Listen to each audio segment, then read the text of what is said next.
Tonight, the Smart Learning with Steelcase event. It's a part of AIA Hong Kong chapter's CoX webinar series. My name is Song Lee. I'm today's moderator, an architect from Ambroise Associate, and the present member of AIA Hong Kong Executive Committee. Tonight, we look into the ever-changing landscape and the demand on the education, both in and out of the school. We will start this presentation, PowerPoint presentation in this location, and then followed by office tour. During the office tour, we will have Q&A sessions.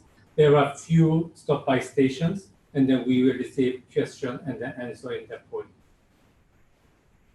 Also, please send any questions using the Q&A icon on the screen. So we will try to answer your question during the event. So now I am here with today's speakers. It's my pleasure to introduce Ambroise and Owen from Steelcase Hong Kong office. Ambroise is Education Director in the APAC. Owen is Regional Education Specialist. I met actually Ambroise 7 years ago in Shanghai when both of us lived in there. And we met again last year in Hong Kong for the project United World College project. I become to know Owen through that project. We work together. Now, Ambroise, can you introduce yourself a bit more to the audience? Yes, thank you very much, Sang-Lee, for the introduction and for this great opportunity to partner with AIA Hong Kong for those education talk series.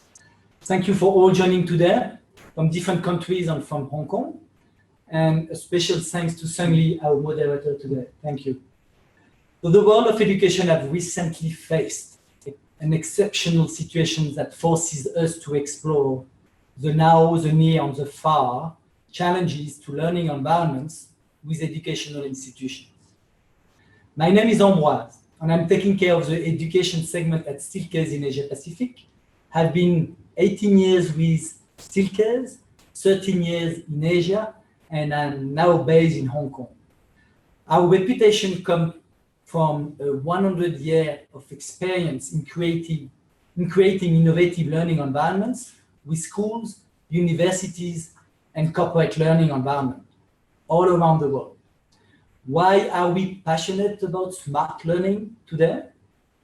Recently, the Steelcase Education team has been helping schools and universities to anticipate the change, the transformation, and the evolution of education by designing and furnishing their learning spaces.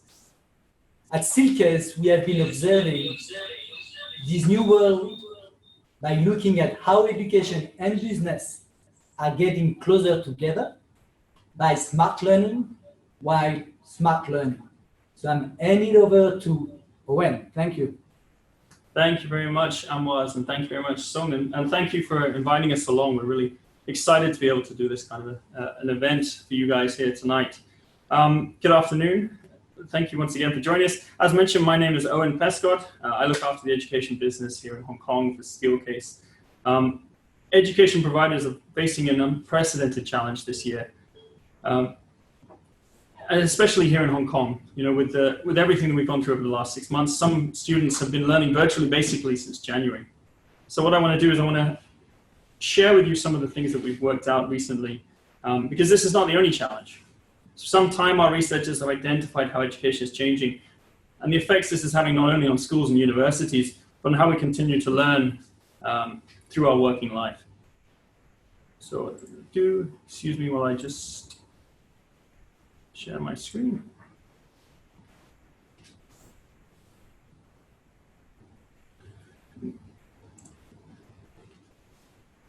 So in the next 30 minutes, we're going to be exploring one of the problems that the next generation workforce is facing and the disparity between... It's not sharing? Oh, apologies. It should be... Apologies. Let me see if I can get this to share the screen. Share. Yes. Helps if I press the button.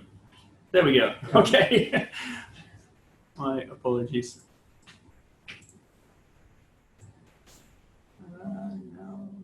disappeared. Why has that disappeared?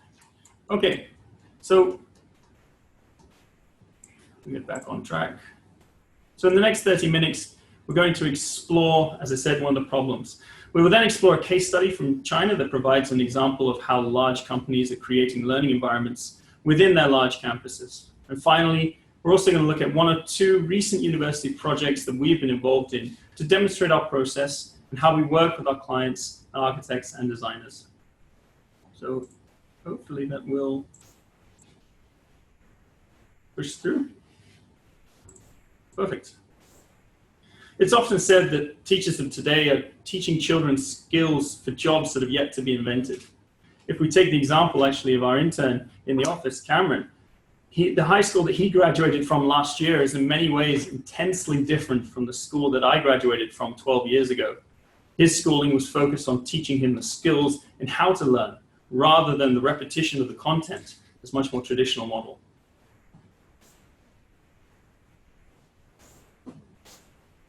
Companies have for a number of years identified a growing skills gap as graduates are just not being prepared for the requirements of the work that they're traveling into once they leave university. We can see,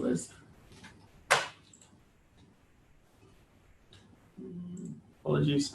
96% of chief academics believe that they are effectively preparing students for work, while only 11% of business leaders agree. At the same time, 35% of students themselves feel that they are prepared for the workplace. This all comes from a Gallup survey in the US, and it really helps to quantify the concerns that are facing employers within the current system. University education just appears to not adequately prepare students for the realities of the modern working environment. And we can see from this slide that it really is a global problem. The above was plotted from the percentage of employees that believe that their skill sets are redundant. Interestingly, actually, South Asia as a region appears to be the only region with a surplus of skilled professionals, with Asia as a whole having the greatest range of deficit to surplus.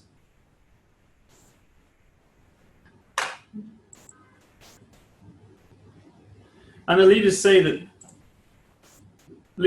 that this skill gap is only widening, in the most part down to the speed of technology adoption, something which we can only assume is going to get worse, and a skill gap is only going to continue to widen. This skill gap has left a void that companies themselves are now starting to fill. The graduates of today now face a lifetime of learning on the job, having to upgrade to the necessary skill sets that are required by the jobs that they're doing. So what about a culture of learning then? Within the education focus here at Steelcase, we found that we are actually starting to engage more and more with large corporate clients who are looking to develop their corporate training centers, as in the case with a Chinese company, as I mentioned, that we worked with last year in Joya. With Joya, they really wanted to have their learning spaces spread throughout their new campus environment. I'm going to provide a little bit of background on Joya. I'm sure some people may be familiar, but for those who aren't, Joya is actually one of the largest Chinese conglomerates, has a fascinating history. Their evolution has really been ingrained in the company culture for a very long time. Historically, Joya actually focused on packaging materials. They created materials for packaging.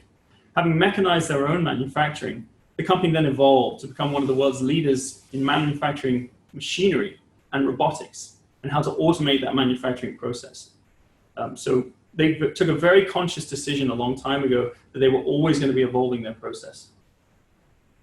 And this has been very much ingrained in everything that the founder, Mr. Liu Ping Wu, takes in how he approaches his life. He takes a philosophical and a very human-centered approach to business and hospitality.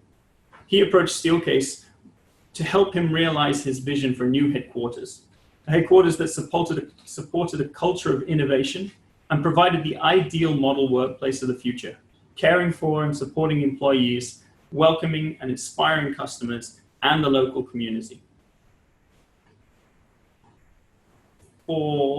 So, how do we look at the process of how Steelcase worked with Joya?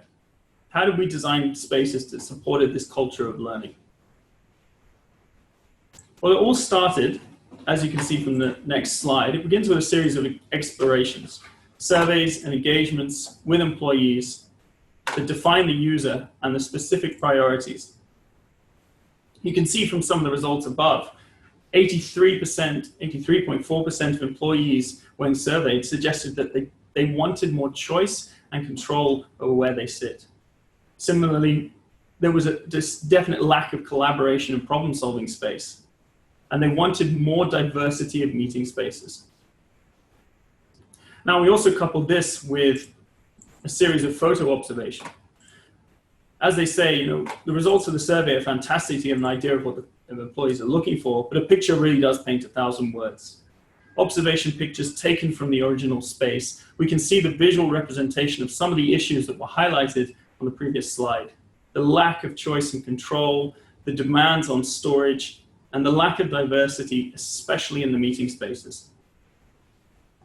And I'm sure that this is probably not a completely alien series of pictures to most of the people here. This is something that we see time and time again from a lot of different offices. So once we have the needs of the user from the photos and their own mouth, we can apply this to the matrix. Once we've identified the requirements, we can suggest the applications that fit within the requirements. And for us, this focuses on the 4 key areas. So we have public, alone, together, and private. And within that, we have public alone spaces where an individual works in the presence of others.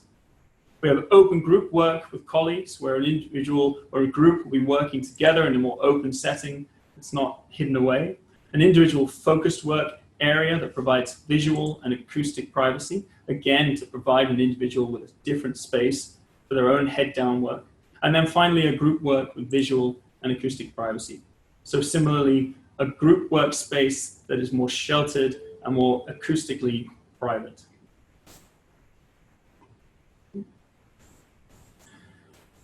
But not only can we look at these elements in a macro setting, but expanding this out to the whole campus environment, we create spaces that are defined by the type of work that the students or employees are doing, and that ultimately supports the whole community. And this is a fantastic image here to show the progression in how this works from a concept design, focusing on separate areas and focusing on providing those specific areas, to then moving that into more of a floor plate and then into more of a recognizable, still sketched, very concept, but still a more recognizable floor plate drawing.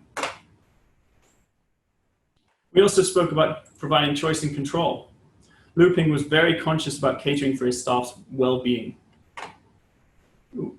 He focused on, apologies. One side of this was providing additional facilities. The other side was paying attention to the color and the materiality, which plays an important role in defining the various spaces across the campus. Space is defined by how the color affects individuals and the type of work that is encouraged in each space. We even went as far as to relate this to the journey of the sun and see how the sun transpires across the day, across the space, and how this has an effect on emotional and cognitive well-being. In 2020, looking at the reality of where we are, it's difficult to talk about well-being without talking foremost about safety. Staff, students, parents, employees, we all need to feel physically, emotionally, and cognitively safe as we return to the workplace or as we return to our education post-COVID. We need to ensure that the well-being of all, we focus on these 3 elements. Cognitive well-being, a person's feeling of self-evaluation. How do they feel about their life? How do they feel about their workplace?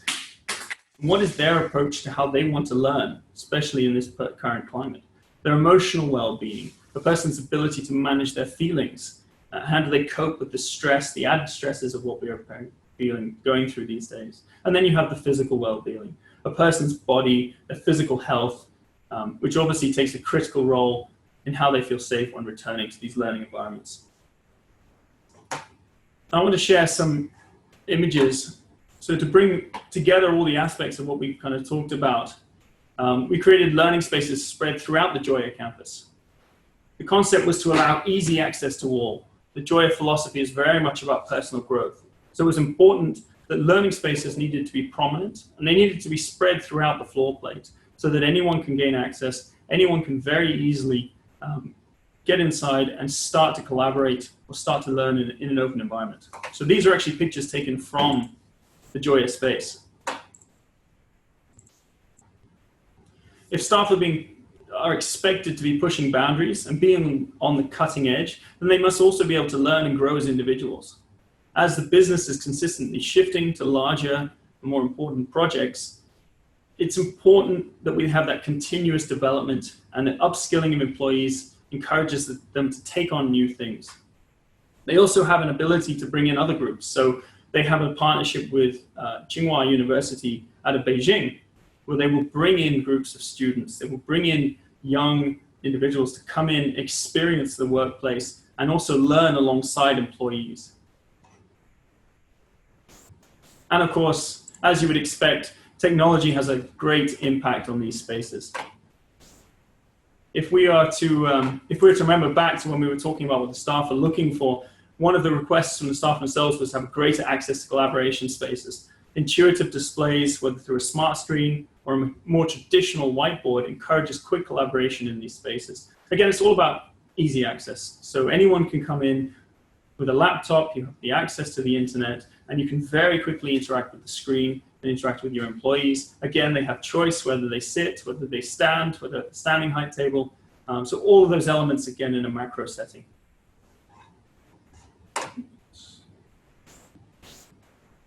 Now I want to shift the focus a little bit, and I want to talk about universities. In a recent conversation with the facilities managers of a local university here in Hong Kong, she mentioned to us that they don't compete with local universities for students. They see themselves competing globally. They're competing with the world's top universities for the brightest and the best students globally. And while league rankings are important for this to attract talent, universities also need to invest in their facilities and their campus. Architecture is the most visible way to visualize a university's principles and their intentions and where they intend to go and grow. I want to take you through one of the projects that is very close to our heart here at Steelcase, because we worked very actively on it quite a few years ago. We focused on the Hong Kong Polytechnic University and the Jockey Club Innovation Tower. We worked with the Hong Kong Polytechnic University for a number of years. And this was a really exciting project that we managed to be involved with at a very deep level from a very early stage. As you can see from the original floor plan, the floor plate was very traditional and it was very one-dimensional. Rectangular rooms supporting a very traditional style of learning, but a very limited style of learning. And I can assure you from the pictures that follow, the furniture that fits the floor, the sort of traditional style as well. It was very much focused on one point. If we look then to the right, so this was some of the eventual design drawings. It's a much more fluid design process, much more active, which we'll see in some of the pictures to follow. But they couldn't just go with a traditional furniture style. You know, the whole point of the building was that they wanted to be on the cutting edge. They wanted to be shifting the whole focus of their pedagogy, their teaching style, their learning. And we helped them, and part of why we became involved was to look at how we could help them achieve that. So let's look at the objectives. Just like Joy, we started off with very particular objectives about what we wanted to achieve. We wanted to understand the nature of the learning spaces and the teaching that occurs in the classrooms. The pictures, by the way, in the following 3 slides are pictures from their original project. That we took these pictures from when the rooms were actually in use to get a real understanding of how the spaces were currently used. We wanted to understand how the space can promote progressive pedagogy. So that's the learning style, the teaching style.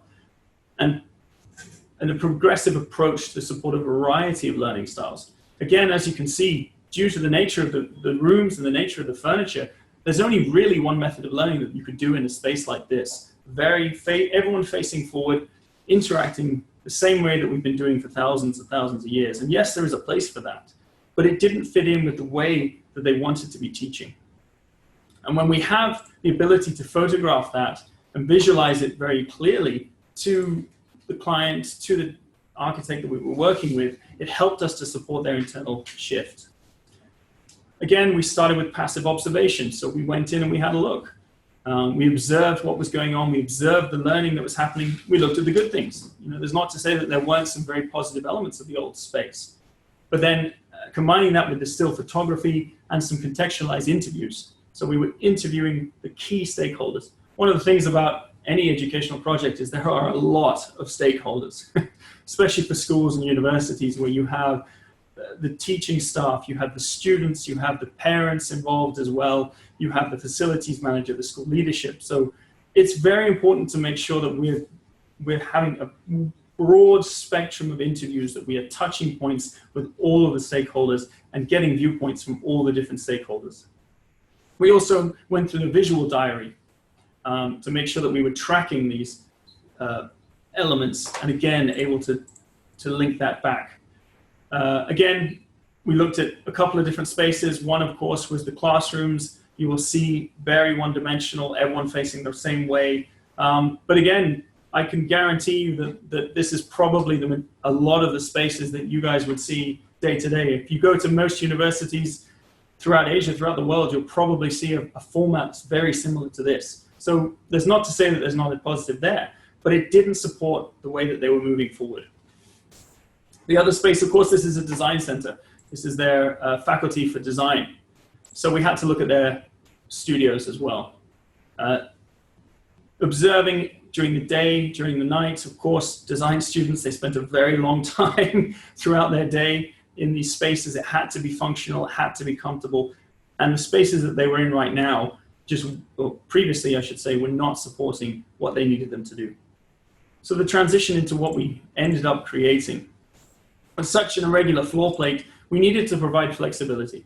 We needed to provide flexible applications that allowed large mixes of student groups to adapt to the space and ensure that they can best suit their requirements at that time. As is quite common with a lot of universities, the variance in the number of students that use these spaces could be quite high. We can go from 50 students one day to 10 or so students the next. So we needed to make sure that it was flexible and it was supporting everything that they needed it to do. And of course, that wasn't just for the classroom spaces, but we also covered some of the other spaces. Ultimately, there are 4,000 universities in Asia, and that number is only growing. The marketplace for competition is fierce, and universities recognize this. They're investing heavily in redefining their campus skyline and making sure that each project is moving the university forward and moving education forward, and that hopefully not just resorting to some of the stuff they've been doing for a long time. So the last project I would like to introduce is from an ongoing project actually with the University of Glasgow in Scotland. For this project, we followed the same sort of structure that we'd previously done for Joya, for PolyU, but we added some sort of interesting elements. This is actually a project that has unfortunately been quite caught up in the whole issues around COVID. It was supposed to start delivering a couple of weeks ago, but it is still ongoing. So hopefully if you check back with us in a couple of months' time, we'll be in a better position to show some the evolution of that project. But once now, I wanted to talk about the observation phase. Once we completed this observation phase, we identified 3 design principles in order to guide the application choices for the university. We wanted to nurture an active learning model, promote well-being, and build a functional ecosystem of spaces throughout the whole floor plate. The really interesting element actually is we had a look at, well, we always focus on putting the user first. And the best way to do that is to define who the user is. So we came up with this we identified a fictional student called Sarah. She's in her 3rd year, she's a major in science, and she's hoping one day, she's aspiring to be a United Nations representative. So she's aspiring big. And by creating this persona, we can track through observation and interview, taking those elements that we have seen, the average day of a normal student, to identify the key areas on campus, where they focus, where they spend most of their time, and really help us to track and identify where the investments need to be made.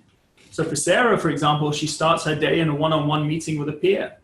We can then track her movements through from the lecture halls to the seminar rooms and on to lunch, and then into a personal workspace. By identifying these key areas, we can share back with the clients some of the application concept ideas that directly cater for Sarah and her day.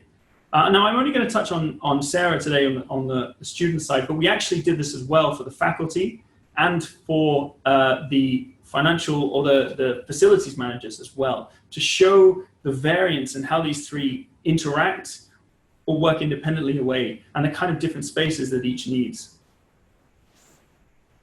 So if we take a look at Sarah's day, if I come back to Sarah's day, she started with a one-on-one meeting with a peer. She wanted a more relaxed setting. She needed access to whiteboards so they can collaborate quickly and share ideas. But she wanted a more informal space, somewhere that allows her to share and debate with her classmates in a little bit of comfort. She then moved into a lecture setting. And now, honestly, we could have a whole presentation on the modern lecture environment. Honestly, it is something that has been evolving and is continuing to evolve, and something that comes up in our conversations a lot. We find that the reality is lecture spaces these days are used about 20% of the time. So that is a massive lack of utilization. This is one such application that shows how technology is helping to develop these spaces and evolve these spaces. And it shows how that's impacting directly on the learning. You know, with Wi-Fi throughout, everyone bringing their own device, quick access to display screens becomes vital. But also that we still don't want to lose that flexibility. So you can see on this, the screens themselves can be raised, they can be lowered, and the space can be transformed. You might not be able to see, but everything is on wheels, everything is flexible. And again, it allows Sarah to be working in a group or working as part of a small team within that lecture environment. And then she has the opportunity to choose where she works on campus. You know, she can choose where it best supports the work that she's undertaking, whether that's a quiet study space or if that's a more flexible, open studying space, or a larger group workspace with her classmates. And again, big mixture of postures, big mixture of settings, all within not only within that kind of micro setting within one particular space on the campus, but spread throughout the whole campus environment. And again, the other element of this that I'm only going to touch on very briefly is, of course, the creativity. One of the things that we have found is that the corporate entities, we talked about a skill gap earlier, they're actually looking for much more creative work these days. When a lot of the work is getting automated on the back end. So a lot of the people that we need to be leaving universities have to be much more creative. And creating spaces that foster and really encourage that creativity is vital for what those universities are trying to encourage. So thank you for your time so far. I want to finish this portion by highlighting some of the most recent research. Steelcase has always been a research-focused company. We pride ourselves on our user-centered design, focusing on individuals. Obviously, we can't avoid the reality of 2020 and the impact that COVID has had on the world. And we've been working hard to put forward our understanding of what's next. And you'll see some of the aspects of that come out of those conversations as we move throughout the space in just a little bit. But you'll see as well coming out of Steelcase that a lot of our research at the moment is really focusing on how do we make learning spaces, how do we make workplaces safe for those that are returning, catering for those well-being elements that we mentioned earlier. But we also can't allow COVID to define our future. The smart learning research explores a number of topics from massive open online courses to discussing how students now see themselves as the client within a university setting. Again, both of these very different, but touch on very similar points. And I would recommend anyone to really go and have a look if you're interested in some further reading, and I'm sure we'd be happy to send out some information about those. One of the most interesting aspects to actually come out of this smart learning research is to do with the floor plan. So this is the virtual representation of how a floor plate could be utilized to provide the different aspects that we have spoken about throughout this presentation. And again, it's all about how we create these settings in a macro, expand them out to a whole floor plate, and design for allowing those different elements that maximize the choice and control.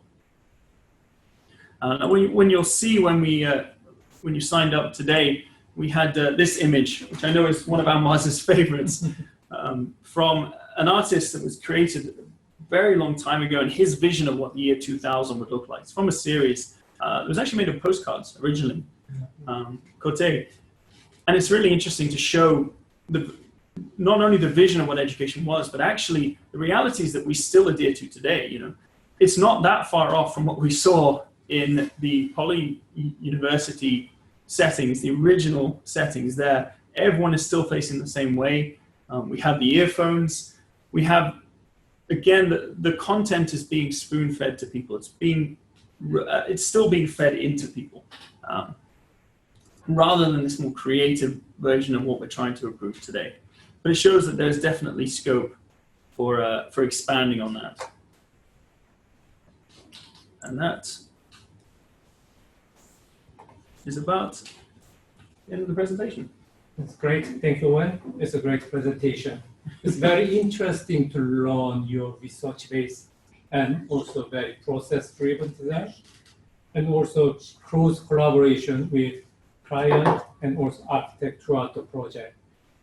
Now, we actually hear you call workshop area. Yes, I'm actually seeing a very interesting different settings in this space now.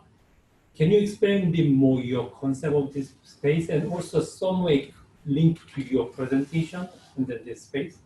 Yeah, I'd be happy to. I mean, I should mention, of course, we are in our Hong Kong work life. This is actually our regional corporate headquarters. So it's a space that we use not only as a showroom space, but we actually use it. This is where our headquarters are based. And part of the reality of that is that we have to be flexible. We don't have a choice. We have a lot of people here that would usually be quite flexible in how they're traveling around. Obviously, at the moment, everyone's a little bit stuck here, unfortunately.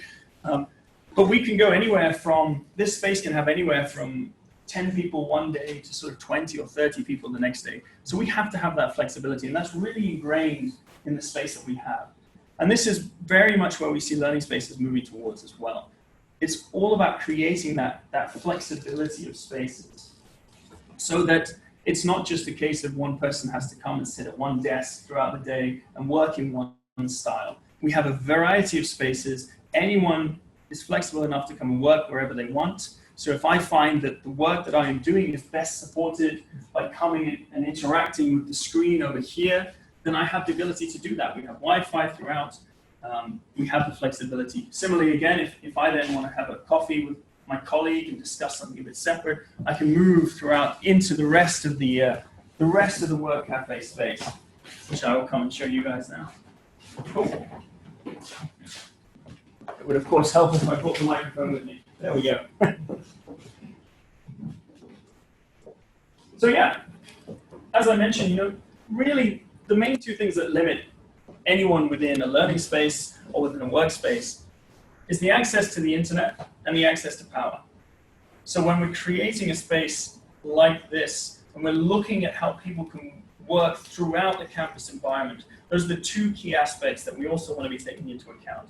And you'll see how we do that in a number of ways here, from Wi-Fi spread throughout, which nowadays is very common in every campus environment. But we also have different power applications. So we actually have wireless charging integrated into the desking system over here.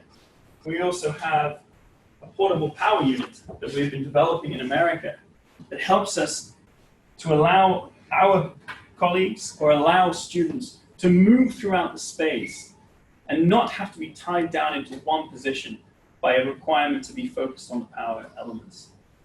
You'll see here there's quite a variety of spaces. As I mentioned earlier, we have a simple desk area. You saw us before in the collaboration area where we have a high table that we can stand, we can sit, we can perch, we can interact with the touchscreen Microsoft Surface Hub.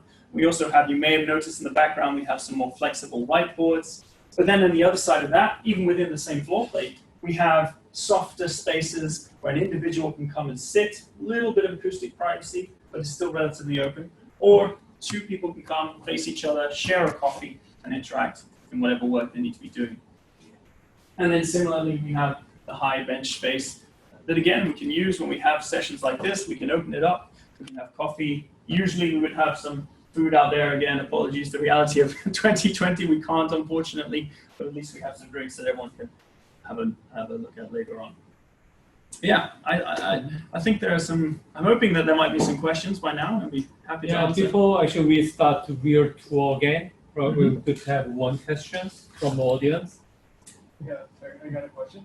Thank you for sharing all your projects. I was just wondering, since the spaces are so nice, Mhm. design, but I'm sure there are underutilized times for them as well, right? So Yeah. what other purposes they could be supported when they're being underutilized? That's a good point. So the question was, how do we use the spaces when they're underutilized? So at times when there isn't people, we don't have the full capacity of this space or in a university environment. At a time when some spaces aren't being used, how do we utilize those spaces a bit more actively? And actually, we touched on this a little bit in the lecture theatres.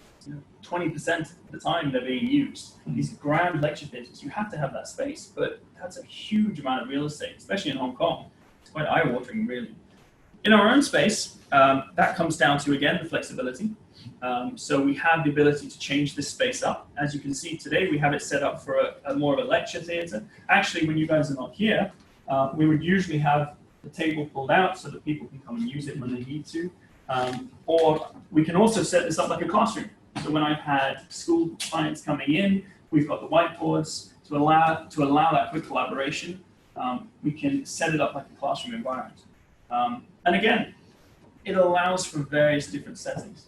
If we look at it in terms of a university space, one of the big areas that I've been talking with quite a few universities has been around their transition spaces. So these are traditional spaces where you wouldn't usually have any learning. 10, 20, 30 years ago when we didn't have Wi-Fi throughout, we didn't really have any impetus to kind of use these spaces. Nowadays, because everyone has access to the technology, these big open spaces can be turned into a creative area. They can be turned into any kind of an area that can support learning. Because, as we say, learning happens everywhere on campus these days. There's two projects actually that come to mind that I can sort of touch on a little bit. One, both with Hong Kong universities. One was again around these corridor spaces, and we looked at how we provide sort of those four elements that I talked about. So I owned, I shared, we owned, we shared spaces in a microcosm in a large open corridor space. So it was still an enclosed corridor, very large. It was actually a waiting area for a lecture theatre.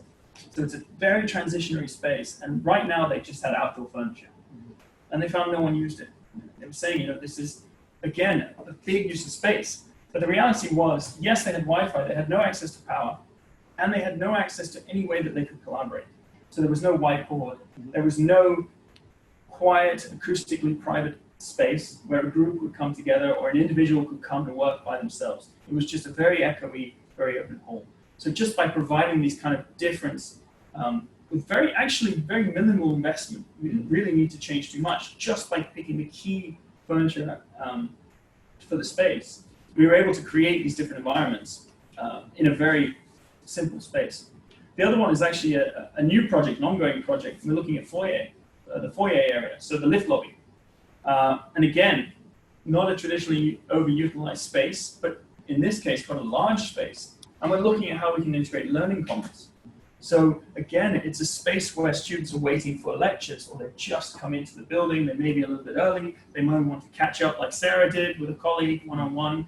How can we provide touchdown spaces spread throughout the floor plane so that they know that they can go, okay, I can go to level 4 and I can go and sit in a booth with 4 of my colleagues and we can have a more private conversation, or I can go to level 2 where there's a simple desk set up and I can go work by myself. Yeah, that's actually great. The corridor is the most probably heavy traffic area, but underutilized space. So you can activate that space to student to use. Yeah. That's actually a great answer to the space. Also, probably we can move on to office tour, and then we continue receive other questions, and then continue Q&A in the next supply station. Yeah, wonderful. And of course, keep sending your questions in if you are on Zoom. We will get around to answering some of those questions. So you'll see some of the elements as we move throughout the space. Again, this is our corporate space, so it is set up with that in mind.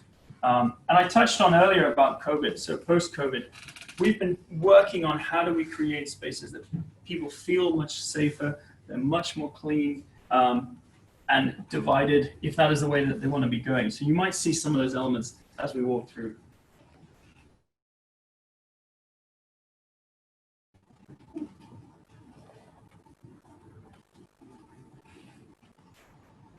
So come through, join me in the rest of the space.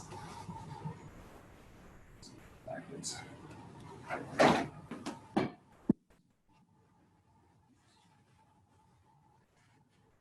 Right. So yeah, are there any other questions from anyone? Okay, you want to have Yeah, one let's- question let's here? have Let's see if we can have anything to talk about. There's one question is how could learning environment be designed to support skill development? You mentioned of the learning to enhance their skills. So some of here you can demonstrate. Yeah. So how does the learning environment enhance skill development Yes. that we spoke about? Again, this touches on what we were talking about in earlier on. And it comes into many ways. We look at a big part of that comes into technology and how we integrate technology into the spaces, into the furniture itself, and into the learning environments. One of the big learnings that's come out of this post-COVID period, especially for schools, has been, well, actually, I guess, and universities, has been how easy it is. I shouldn't say easy. I think my wife's a teacher, and if I say easy, she won't be very happy. But how usable it is to use these virtual learning environments and how they can integrate it. I think the real interesting and telling moment in the next coming sort of 6 months to 2 years will be who utilizes the lessons from the last 6 months and really integrates those into the learning environments. I don't think, as I say, some of the concepts that people or corporates say has been missing has been around technology integration, has been around creativity. So we've seen a big part of that in some of the relationships that we've had developed, especially with Microsoft.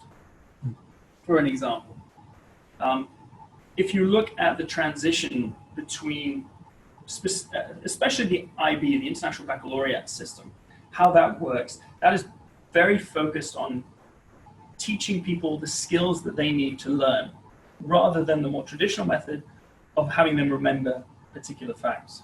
And actually, I think this is where some universities have kind of dropped off a little bit in that they're much more traditional. I think we need to be continuing that education of how to learn, encouraging that continuity of learning. And the technology comes into that a lot. Once you have access to this technology, you have access to all the facts that have ever been written right in your hand here. So I don't need the teacher in the traditional method to be teaching me. I need to know how I can research that, where I can find that. You can see, for example, this is actually a project we recently done in Hong Kong, and this is their library space. This is a virtual walkthrough of their library space where, again, they found that because of the COVID environment, they haven't been able to have anyone on site. They haven't been able to show their site. They haven't been able to really show what defines them. So they've used technology. They've got a virtual display on their website. You can zoom out and look at their whole floor plate. You can walk through, focus on one particular area, and zoom through. But there's nothing to say that this couldn't be integrated into a classroom environment. We can connect globally. I'm talking a lot on this one subject, but there's a lot to talk about. But the last thing I'll say is I was talking to a university professor from the Hong Kong University, and he said he had this fabulous moment where he had a virtual lecture with his students. It was about 600 students, his normal class, quite a large class, but his normal class. And he had a visiting professor from India, another professor from America, that joined his class to give their experience and their expertise on the same topic. And he said to me, we've had the power to do this for years, but we have never thought about doing it because we've never been pushed into it. And that, I think, is where we will see the real closing of that skill gap, where we see professors, we see teachers encouraging that kind of global mindset, using the technology that has been there for a long time, but is now in a stage where we've learned how to utilize it. And I think that's where it's going to come into play. Okay, there's one question, or a few questions came in. I will save some questions to the last sessions, and then there's one question probably good you can answer in this area. So one is, how can a learning environment affect students' learning, and how it can help students to be more enthusiastic for their study? So how can a learning environment affect students' learning, and how can it help students be enthusiastic? Well, all students are always enthusiastic, aren't they? There's many elements to it. It's again, a lot of it comes down to. So there's two elements. Let me start again. One of the things that we focus on a lot more when I see in schools has been the personalized learning experience. So the concept that the learner themselves is on a journey. It's not just a case of, as I said before, everyone goes into a lecture mode and you shout at the student until they remember and then repeat it later on. We want the student to be engaged. We want the student to really have an interest. And the best way to do that is to find what they're interested in and also blend that learning. So if you look again at how IB works, for example, they focus on particular topics. So we might, if we're looking at, instead of studying history, instead of studying economics, instead of studying maths, why don't we start a chocolate company? We'll learn how to make chocolate. So we'll learn about the history of making chocolate. We'll learn about marketing. How do we market our chocolate? We have to learn about the recipe and the maths that involved with that. It's a much more blended topic. And that comes into play in the space as well, if you think about it. You can't do that sort of thing in a more traditional model. Well, you could do, but it wouldn't support it. Instead, we want to create a blended floor plate. So the class, the individual may say, okay, right now I need to know, how do I create a chocolate bar? So they're going to go with their laptop, they might go to a personal workspace and they'll study and they'll go online and they'll say, oh, I didn't know this is the recipe, this is what I need. They'll then go and say, okay, now I want to try and work it out, measure it out. They'll go to a design area, they'll go to a wet area or a maker type space, and they'll actually try it out. Again, if they don't have access to that space, then that type of learning doesn't work. We need the spaces to be accessible. We need it to be more open and more flexible. Again, this is where a lot of the challenge comes in, because we can't cater for every single student. It's impractical to say that we can create spaces where every student can do exactly what they need. But we have to be able to create spaces that students themselves can adapt, can change, can evolve, so that they can create the space that supports the learning that they want to be doing. And that, I think, is where the enthusiasm will come. When they feel they're engaged, when they feel they have a bit more control over a space. And I get that this can be difficult. It can be really stressful for a teacher to give up that control over the space. But if you allow the students, you trust in the student to have that control, allow the space to be flexible and adaptable, that is where I think it'll really support the enthusiasm of the student. Okay, great. There's one question from actually physical audience. So, actually, I see quite a lot of great products within your office, and I was wondering, how do you guys integrate technology into these products? So the question is, how do we integrate technology into the products? Great question. Again, as with everything else, we are not a technology company. We'll be the first person to say that. But a big part of how we go about this is we look at partnerships. We look at partnering with the experts, much like everyone does when they're looking to do it. But that means we have to work very closely. So we have a relationship, as I already mentioned, with Microsoft, for example. And this came about because Microsoft, the CEO, came to our CEO and he said, look, we have this beautiful technology, this Surface Hub, and we find that someone will put it in an area and nobody will touch it. And what we found was that it was because the spaces that were created were not supporting the use of the technology. Very often we'll create a space and then we'll put the technology into it. Or we'll have a technology structure and that will be organized by the IT professional and it'll be completely separate from the space design, who may be handled by someone else. We really need to start marrying the two. When you think about the two together, you develop your space, and this applies for corporate, it applies for education, it applies for anything.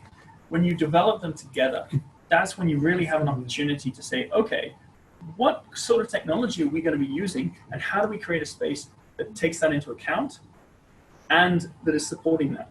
So that may be something like the Surface Hub here. So this is the second iteration. You guys may have seen the screen that we were showing to everyone physically here earlier. It was the first iteration of the Surface Hub. And the space we were sat in was a little bit of a slightly changed because of getting everyone in. But that was one of our creative spaces that we created with Microsoft. Again, just behind you guys, for the guys that are here, this is another one of those creative spaces that is designed to focus people into the Surface Hub, focus people into the technology. Apologies, I'm messing things up by encouraging you to move. There you go. So again, a space that's designed to focus in. So you don't have to get told how to use the space. It's obvious how you can go in. Very obviously, you can see the technologies there. You have the whiteboard, so you can easily collaborate that way as well, and you can go and sit. If we then move that back to the Surface Hub 2, the other element of that is our conversation started to move to being more adaptive. So again, much like we see in our active learning in our education, we wanted spaces to be more adaptable so that creative teams can come together, they can come apart, they can move around the space as they need to. And Microsoft were on board with that. So we actually created the Roam. So the Roam is this is the structure that you'll see. I don't know how easily you can see it in the video, but hopefully you can see me moving it around. And it allows the space to change. So this space that we're going into in a minute was actually different earlier on. But because I can move the Roam around, I can very quickly change this space up. I can move it, open it up there, and shift the focus of the whole space. We only are able to do this by partnering with the technology provider. A lot of it as well, I should say, is about easy access. Again, you need to make things accessible and easy because people won't use it. Even going a bit more low budget, if you look at Hong Kong University, not to call anyone out, but they have in their library, they have these glass panels, the dividers. Very interesting, very good concept. They're whiteboard panels, but I've never ever seen anyone use it. And I commented, I was with the librarian, I said, why does no one ever use it? And he said, oh, you have to go to the reception to get a pen and sign out for a pen. And that's part of it. It has to be accessible. People have to be able to use it easily, and they have to know that they can use it, and then it's okay to use it. And that's a big part of it. Yeah, that's great. Yeah, probably there's a lot of interesting element we learned, and they actually want to test. We tested this one great product. Yes. And in the earlier you mentioned actually in US, even this is integrated wireless, some battery inside. Yeah. So there's in the US we have a battery that would go in here.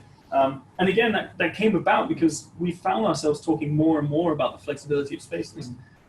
And as I mentioned earlier, one of the two things that ties people down is the Wi-Fi and the wiring for power.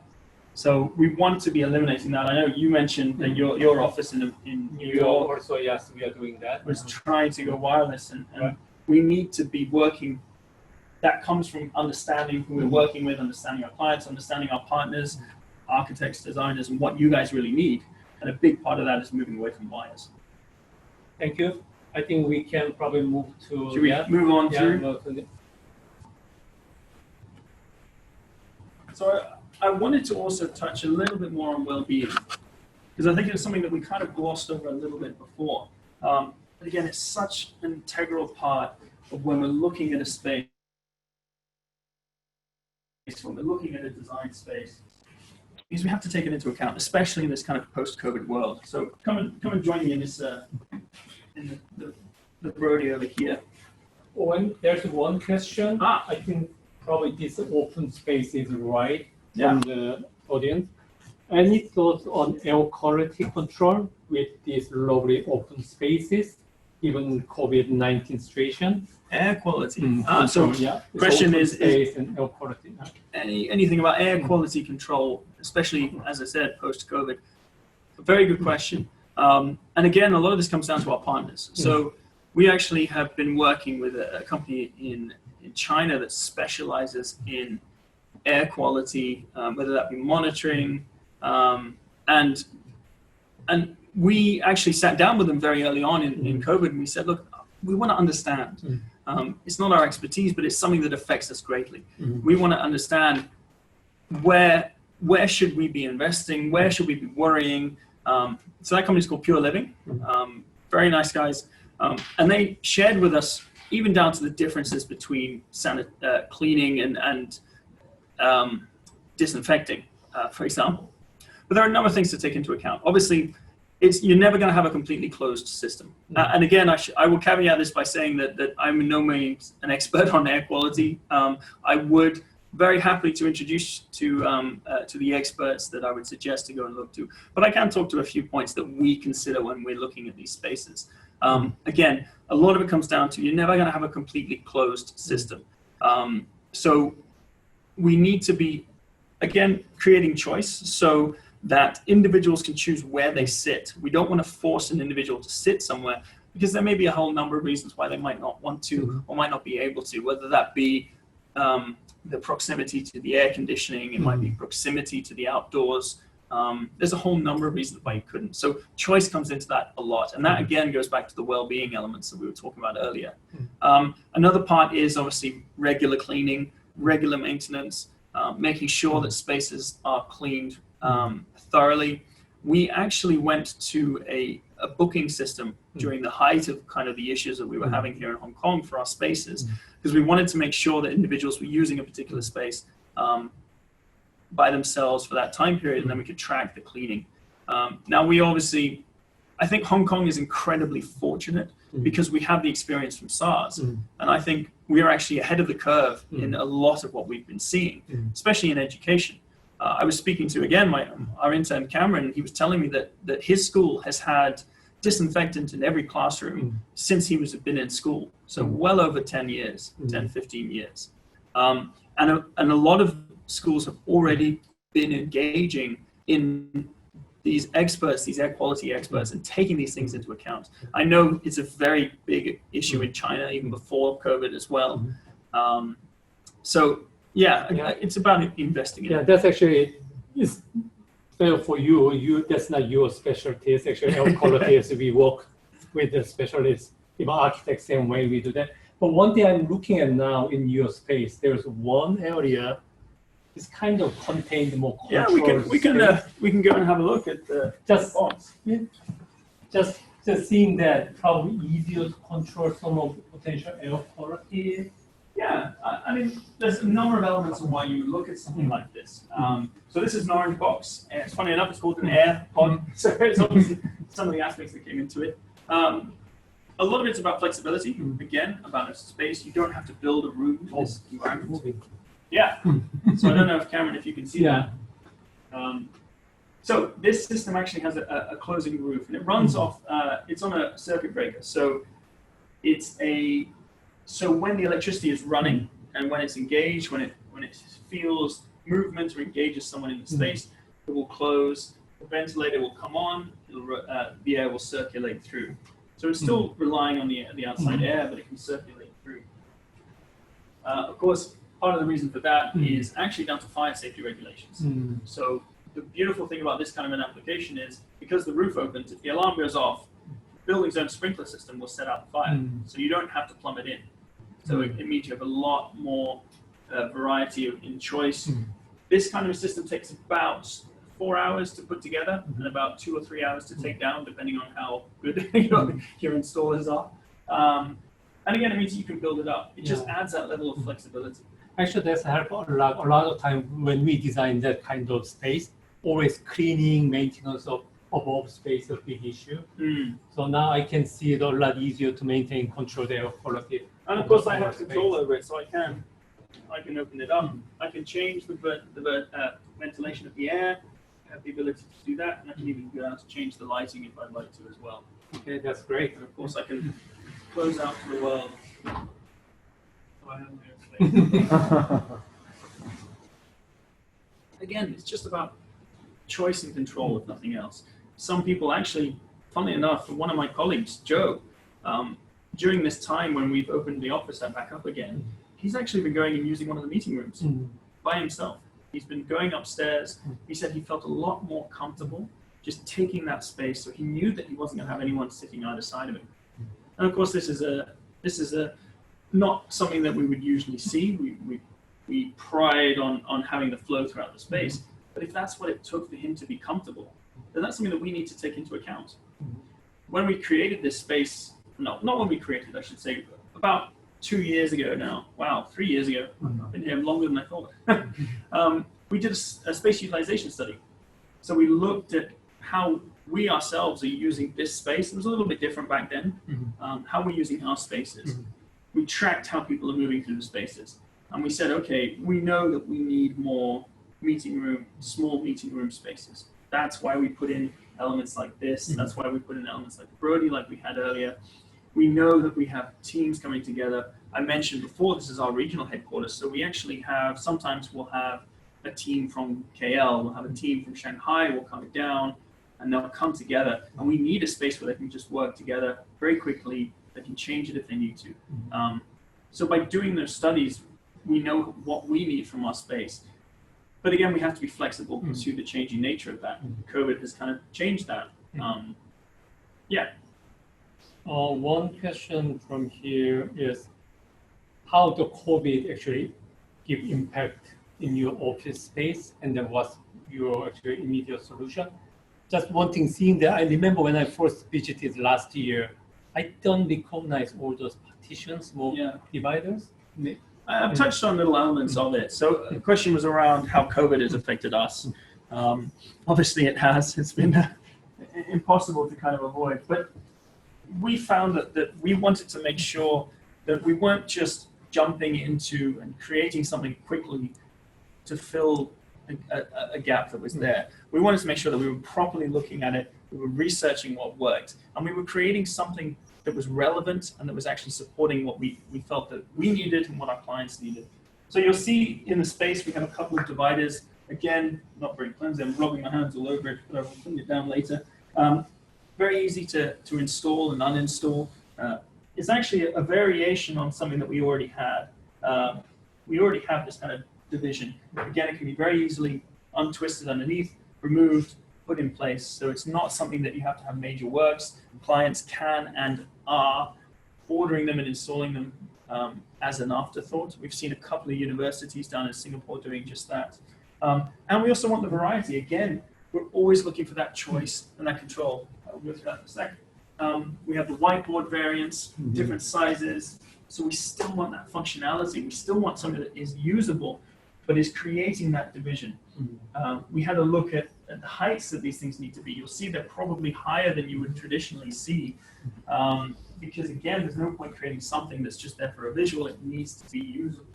And then of course we have the kind of larger scale side of that, where we have the large divider. Again, flexible. Individual work, yes. I can very easily, light enough for me to be able to pop on the desk. Again, it's all down to well-being. You know, as I mentioned before, different people feel safe in different environments. Different people feel like they want to be much more enclosed. There is a space for this kind of division within a workplace, within a university, within a school. We wanted to be able to create something to prototype very quickly, to trial. So this is actually trialing in our own space, so that we can ensure it works, that it's usable, that it is light enough, utilizing the materiality that we already have, but is there for those who need it. Yeah. And of course, that's not the only thing. We've done other little elements. I already mentioned that we had a seating plan in place. We utilized the technology. We have a room booking system that we already used. So we adapted the core of that to be able to book individual seats. Little things like that we brought in. There is a very interesting question from the audience. Is about activity-based working. Learning spaces and agile spaces. What are the differences or similarities? Interesting. So the differences and similarities between agility-based learning, agile learning spaces, and active learning spaces. Now you're really testing me here. So again, there are definitely some similarities, and I think it's a testament to the things that have been done in universities and in schools. The corporates are starting to look at that. They're starting to look at how people are leaving universities, what skills they have, what they're doing, and how they want to work. Even back 10, 20 years ago, you can see that universities were much more flexible than corporates were. When I left university, I went not straight into Steelcase, I will very quickly add. I went into corporate real estate. And I went from having the choice of whether I go to the library, whether I go to the cafe, whether I go here or there, to you're going to sit at one desk in one space for the whole day, and that's going to be your space, and no one else is allowed to touch your space. And yes, again, we've seen a shift away from that. I already mentioned a few elements, so I'm wondering how best to demonstrate. If I move things around a little bit, we actually have a really fascinating case study with our own space. Again, when we looked at the headquarters in Grand Rapids in Michigan, in America, and we looked at how our team was working. And it was a team that may actually not get focused on as much. It was the IT, the infrastructure team. And what we found was that they worked together in teams, but they had to be very quick to respond to any potential issue that might come in. I talked a little bit earlier about the ecosystem of the space. It takes into account so many different elements, so even down to the lighting. So when there is an issue, they actually have red lighting that can flash to tell people, to alert people that there is an issue. And what they wanted to do is, there's two elements to it, and this is very similar to what you'll see in an active learning environment compared to a corporate environment. But they wanted flexibility so that the space can be changed, but they also wanted a blended space. So the idea for that is you have a team environment. You will start off with a porch, as we call it a porch, where if I have someone that's coming to talk with me, someone from outside, I can meet them outside of my space. It might be a little bit more relaxed, a little bit more casual of a space. But that's the space where that is defined for that. Then when we move back from that, we have the much more agile space, actually utilizing a lot of what you'll see here. So this is the flex range. Again, big part of that is making sure that everything is visual. You'll see here, I don't know, hopefully you can see, it's got very large wheels on one side, so it's still sturdy, it's not going to move. But I can really quickly and really easily change this space up, move the chairs out of the way, and immediately I have a much more collaborative space for a larger group. Very easy, very quick. Comparing that to what you might see in an education setting. So when we talk about active learning, we want, again, we're talking about the personalized learning experience. We want the student to be able to change the space depending on what they want.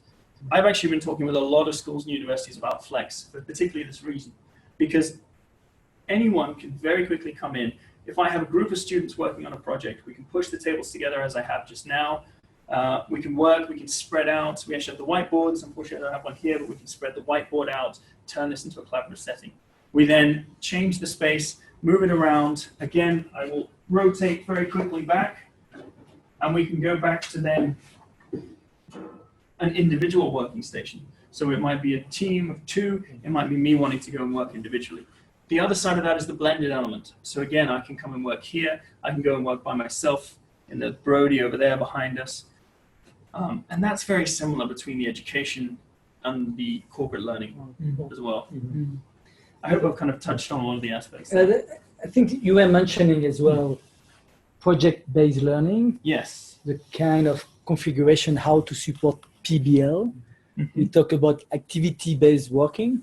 Yeah. But there is as well a kind of interesting question that just come up about. Link to this question. Yeah, Okay. this question is about the ownership hierarchy into the workplace compared to university and compared to schools. So quite interesting, challenging question actually. Quite interesting, but So the what do you- hierarchy of the work, can I see how it's? Yeah. Sorry. So the question is, workplace is a bit probably behind in that sense compared to university that's flexible. And still Where's sense the of sense of ownership and hierarchy? Oh, interesting. So hierarchy is an interesting term to use, and it's something that I think you'll find most corporates try and shy away from these days, being labeled with that title.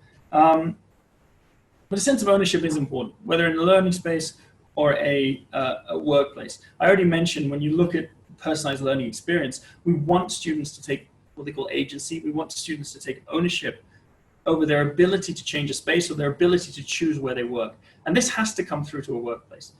I'm reminded again of the technology question. One of the issues that we dealt with when we were talking with Microsoft about the Surface Hub is that you'll find that the CEO will buy themselves a Surface Hub. Beautiful bit of technology, rather expensive. They will put it next to their desk and no one will use it because no one is going to go and sit there and use a Surface computer that is right next to the CEO. Similarly, I've heard a story of I think it was a real estate company where they put in bench lounge seating in this kind of shared area. And one day the CEO came by and he said to the guys, "Oh, are you guys not working then? Or taking some time off?" And that lack of buy-in from the hierarchical structure, from the leadership structure, meant that that space was never used again, because there was a feeling that the leadership wasn't on board with what they were saying. This is something that you see in education, you see in the workplace. You have to have the leadership buy-in. If a student sees that, and this is actually one of the most difficult things. I've had a really interesting conversation with one of the local international schools. They want to change their teacher learning space. And the concept that they come up with, which I thought was fascinating, they want to invite outsiders into the space so that the teacher and the student can learn alongside each other.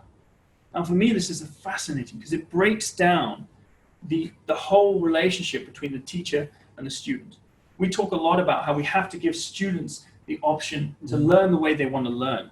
And some of that is to say, part of that is taking a step back and say, look, when it comes to stuff like technology, when it comes to particular aspects, the student is going to learn more than the teacher. They may know more.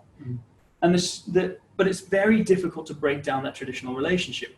But that is how you really encourage the students to take control and take ownership. If I, as a student, from the very foundation of school, know that I can go in and I can learn what I want to learn in the way that I want to learn it alongside the teacher, then that's incredibly powerful foundation to build upon, so that when I go to university, again, I know that I can learn the way I want to learn. If I go to Poly University, I go to the Jockey Club Innovation Tower.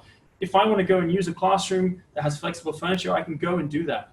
There's a fantastic video on YouTube, from the commencement speech from the valedictorian at university, one of the big universities in America.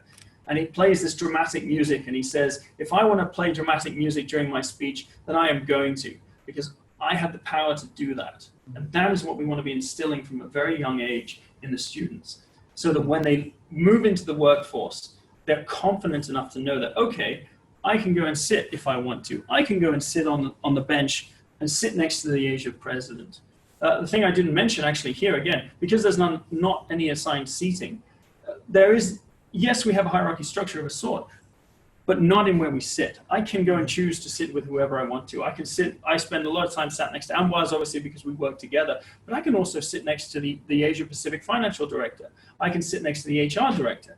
And it was amazing what you can pick up when you are engaging with these people that traditionally you might not have done. Even Cameron, our intern, may find himself sitting, having a coffee with our Asia president, because the space allows and encourages us to do that. And I'm not gonna lie, it's very daunting. When you approach that from a very traditional environment, like I first came here, it's very daunting to find yourself in that experience. But you need a space that supports, when you have a space that supports it, and when you have a leadership structure that supports it, it opens up a whole world of what you can do. And it starts to help break down the kind of negative aspects of the hierarchical structure. Yeah, thank you. Actually, great answer. Like you mentioned, a lot of our work job shifting to more creative, also innovative work, and that require different skills. And the millennials, what they are looking for, the workplace environment is also changing. So a lot of companies fighting for get more skilled people, talent. So it cannot say everybody moving to open office and different setting, but definitely we cannot agree that's the direction is moving forward. So thank you. It's a great answer, and probably the last session is supposed to more relax in there to finish. Yeah, the please. relax session. Yeah. Come and please grab a seat. There should be hopefully enough space for everyone, and feel free to grab one of the other seats, of course. I bring this around. Again, helps to have a flexible space that I can change. So I think we probably have 3-4 more questions, and then close to our 1.5 hour time. So first is one. I have a question. Yeah. So, all of us are here, architects here. So how does a Steel team actually work with architects? You have done your research. Architects do our own research as well. And the client from the university, they probably have their own research. So many research. Like, how do we combine them? How do you suggest to combine them? you mind if I jump in? Sorry. So as I was saying earlier, you know, we know the skill set that we have. We know what we bring to the table, and we also know how we work best with the experts. At the end of the day, the client is always has to be the focus. So we always want to be building partnerships. That's one thing, whether it be with the likes of yourselves, with the architects, with the clients. We want to be looking at multi-year partnerships. We want to be working with clients that are very much aligned with the way that we work. And we want to be focusing on building something together with them and with the architects. Our research is, we're very open, we very share everything that we have. And we spend a lot of time sharing. So you'll from time to time, you'll see Steelcase people into different architects. Hopefully, I know a team from myself was in, one of our Hong Kong teams was in the other day. I've been talking to a few people about going in and sharing because we want to be engaging. We want to be establishing these relationships and having conversations and open conversations. You know, one of the best ways to really get down to the relevancy of particular research is to be critical. Positively critical about it. So we want to be engaging. You know, we want people to come in and say, okay, that's I find really interesting, but maybe this isn't what we found. This is what we found. And I guess the most difficult things regarding research is how to translate those research into space applications. I think that research is can be very high level.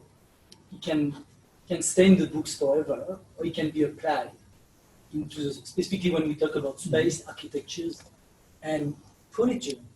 So how actually it's like a collection of feedback from end users.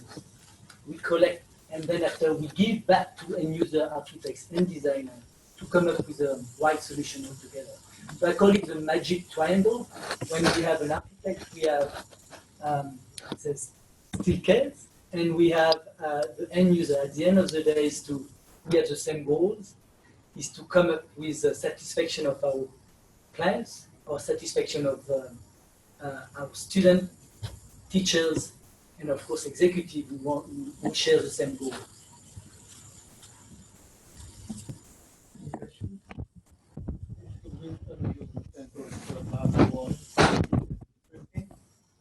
Probably you can.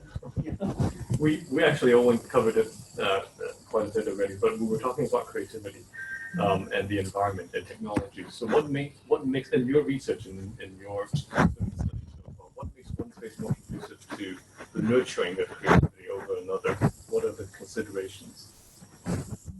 So just like one observation when I first started in Asia, specifically in Beijing. At that time was 2008. It was definitely Beijing was shining. There was the like fantastic building done by the most famous architects around the world. But that's quite interesting. The architecture was there, but inside was still the old way, right? So now I think creativity is like a combination of architecture, design, technology, and space application and furniture application. Let's say that if you go to a garage, you put the most beautiful furniture in a garage. I don't think the impact will be as good as if you go to a space like this one we just went to with Owen, with a technology from Microsoft, with an ability to use the technology, to invite people to use the technology. You need to have a creative, same as you only use a screen without a creative or a combination of colors, finishes, air quality, lighting, natural light. I think the experience is not there. So ecosystem, who was mentioning about ecosystem, but someone from the group as well. So it's an ecosystem of expertise combining together. So that's the most difficult things in our job, our architect job, is that to have this ecosystem working well. And of course, physically exposed into one space. Any addition? No, I think that covered it pretty well. Again, creativity is something that come up a lot. You mentioned it with upskilling, but it seems to be where a lot of jobs are moving towards, especially in the likes of traditional manufacturing countries. We've seen that especially in India, in China. We've seen a lot of people actually moving more creative work to those areas. There's another funny story that comes to mind is of a large engine manufacturer, and they had a manufacturing facility in India. And then they found that actually they were finding a lot of issues. So they were flying out engineers to try and work it out. And then they found that actually a lot of the guys that were there already were coming up with were finding these issues, and the engineers were teaching them how to deal with the issues. So they were already upskilling the workforce to the point where they had their own engineers from India in the plant. And then they took a step further and said, why aren't we just researching and developing in that sense? So within the short span, you go from a purely manufacturing phase to a research and development facility where it's much more creative, and much more forward-thinking and future. And I think that we've seen that in many industries. Yes, actually, I think it's probably going to be the last question, given time. I actually have one question from me. You used a beautiful postcard as the cover images in the 19th century for that group, as a drawing sketches. It's interesting that now, especially we are living in 21st century, in the last 20 years, compared to previous 100 years, it changes quite rapid and fast. So now we are 2020. I'm wondering kind of your vision, your thought for 2030, the next 10 years. So, actually, 2030 is maybe far, but it's not that far. Quite interesting. Looking at the picture you mentioned, this French artist where you've been asked back to late 19th century to imagine the future in 130 years. When we look back and when we even talk about the first 20 years of the 21st century, there is not that dramatic change. And that's what we talk about this COVID-19 without whether we focus on the near or the now or the near and find a solution quickly about COVID-19, or we think about this differently. COVID-19 definitely is a catalyst for the change, for the revolution, or for the evolution of education, definitely. So now is like how we're going to think about not only COVID, but dealing with uncertainty. And we cannot pretend, like here today, Steelcase Education, we have the solution for 2030. The way we think and the way we approach the next years, what's happening now, specifically this summertime or by Christmas, how we're going to prototyping things, maybe going to fail, going to be successful, but we need not only architects, not only designers, not only us, at the end of the day, the end user, those schools, universities, corporate learning, they need to experiment those solutions. And I'm sure some going to fail, but we need like teachers to have feedback from teachers, from head of schools, from deans, from vice chancellor, from a group of people that all together to give us immediate feedback, or after 2 months of trial. So we are entering a full, I would say, design process. And we already started here in Hong Kong with when the school has opened a few weeks ago. So summertime, we're already experimenting teacher space. I think someone was talking about teacher space as well in the presentation. How they're going to experiment teacher spaces when they still have some protocol from COVID. But again, it's going to be maybe a revolution of how teachers are going to connect and find out how they're going to teach to the student for them to be successful.